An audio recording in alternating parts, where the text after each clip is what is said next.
Sagemcom est avant tout une société industrielle française. D'ailleurs, on est fiers d'être une société industrielle qui intègre des nouvelles technologies dans le domaine du broadband et de l'énergie. Et force est de voir que ces domaines sont fondamentaux. Pourquoi ils sont fondamentaux? Vous l'avez bien vu pendant les périodes de Covid et de confinement.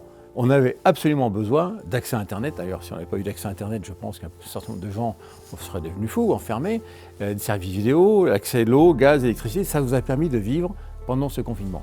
Et en plus, ça a démontré que Sagemcom, par sa réactivité, sa capacité à adresser les ruptures technologiques, dans un marché qui était en légère croissance, il ne faut pas croire, les box Internet, les services vidéo, les compteurs, c'est des marchés qui sont en croissance, mais en croissance légère, mais ils sont très dynamiques à l'intérieur parce qu'il y a beaucoup de ruptures techno.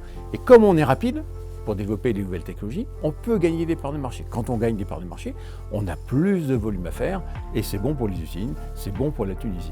Alors en Tunisie, on a commencé en 2003, on a racheté une petite société qui s'appelait Satellec, je crois à l'époque, qui fabriquait des produits électroniques.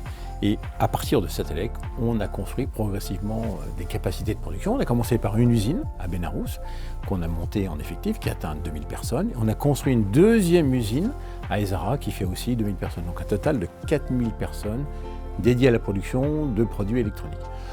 Donc c'est produit en gros 12 millions de terminaux par an, ça représente 30% de notre volume à Sagemcom. Et en 2005, on a commencé à investir en R&D.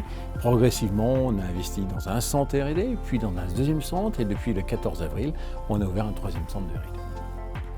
Alors, la Tunisie présente un énorme avantage qu'on ne mesure pas toujours très bien quand on est français, c'est qu'un, il n'y a pas de décalage horaire.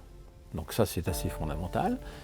La langue française est la langue qui est utilisée le plus en Tunisie, et donc cette communication est extrêmement facile. Également, Sagemcom, quand il est passé de 1 milliard à 2 milliards, on a développé plus de projets. Qui dit plus de projets, dit plus de besoins de R&D. Et on a besoin, quand on fait de la R&D, en gros, 85% de l'effectif de R&D fait du software. Et ça tombe bien, puisqu'en Tunisie, les personnes ingénieurs sont très bien formées en software. Et comme on avait besoin de compétences et de personnes en effectif supplémentaire, on a développé la R&D en Tunisie. Et donc c'est un vrai savoir-faire en Tunisie, le développement software. Sur la production, vous imaginez bien la production, ou je ne sais pas si vous le savez, le temps de transport entre la Chine et l'Europe, c'est environ 8 à 10 semaines. En ce moment, c'est plutôt 10 semaines. Le temps de transport entre la Tunisie et l'Europe, c'est 1 semaine. Donc, comme l'ADN de la société Sagemcom, c'est la flexibilité et la réactivité, il faut être capable d'aller vite pour implanter des produits. Certes, ce n'est pas la main-d'œuvre la plus compétitive, puisqu'en Chine, on reste hyper compétitif. Néanmoins, on doit livrer de façon flexible et réactive. C'est pour ça qu'on affecte en gros 30% de nos volumes en Tunisie, même si ce n'est pas le meilleur prix de main-d'œuvre, ni le prix meilleur en totalité. Néanmoins, ça nous permet d'être flexible et réactif auprès de nos clients. Alors la R&D, je viens de vous dire, on vient d'ouvrir il y a très peu de temps un nouveau site de R&D qui fait qu'aujourd'hui on peut aller jusqu'à 900 personnes en R&D, donc c'est un chiffre extrêmement important puisqu'il s'agit avant tout d'ingénieurs, et donc c'est des volumes très significatifs. Et en production, on vient de finir la remise à niveau des 2 sites industriels, ils sont au meilleur niveau mondial. Et on est capable de faire augmenter la quantité maintenant à périmètre constant en implémentant au fur et à mesure des années qui arrivent la capacité de production, c'est-à-dire qu'aujourd'hui c'est 12 millions.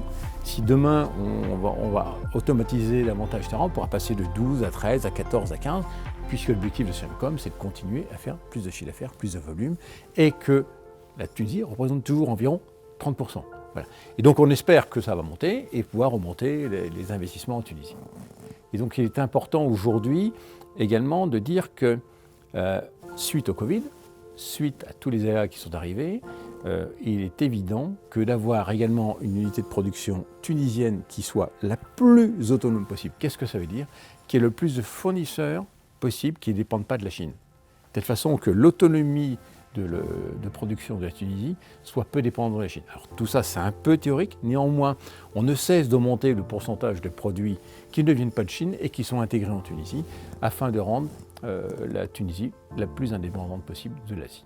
La Tunisie d'abord c'est un pays jeune, dans lequel il y a beaucoup de jeunes. Et quand on est jeune, ça veut dire qu'on a de l'ambition, qu'on veut apprendre.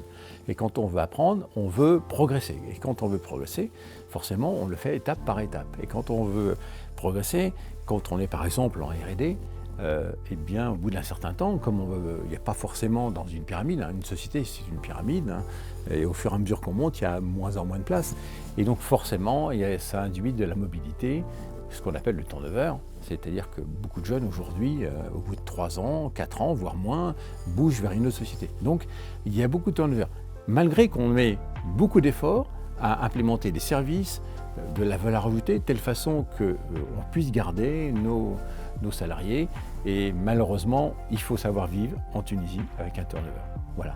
Et donc c'est pour ça qu'on a beaucoup de personnes en formation, en permanence, on a toujours 60, 70 personnes en formation à R&D, puisqu'il faut qu'on vive avec un turnover qui est l'ordre de 10 à 15%, ce qui est considérable, alors qu'en France, je le rappelle, le turnover c'est entre 1 et 3%.